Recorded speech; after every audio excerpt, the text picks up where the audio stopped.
दर्शक बंधु आज पेट्रोल और डिजेल मूल्य में बड़ परिवर्तन आसी। पेट्रोल और डिजेल आम दैनंदिन जीवन में बहुत कम आसी थाए। तेणु सबुदिन पेट्रोल और डिजेल सठिक मूल्य केते अच्छी जाणी रखा गोटे भल कथा अटे। तेज आज भारतर राजधानी नूआदिल्ली में पेट्रोल दर प्रति लिटर पिछा 94 टंका 77 पैसा रही। से भाव आज डिजेल दर लिटर पिछा 87 टंका 67 पैसा अच्छी। से भाव आज ओडिशार राजधानी भुवनेश्वर में पेट्रोल दर 101 टंका 11 पैसा रही बेले डिजेल दर प्रति लिटर पिछा 92 टंका 69 पैसा रही।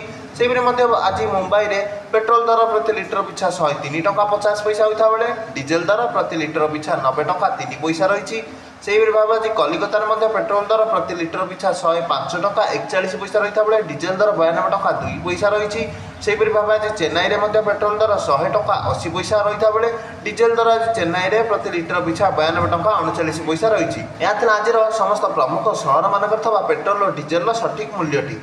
ये वीडियो माध्यम आप आज पेट्रोल और डिजेल सठिक मूल्य केते अच्छी जानीपारे। तेणु आम चैनल को लाइक और सब्सक्राइब कर दिखाँ। यहीपरि पेट्रोल और डिजेल सठिक दर सबुदिन जानापी।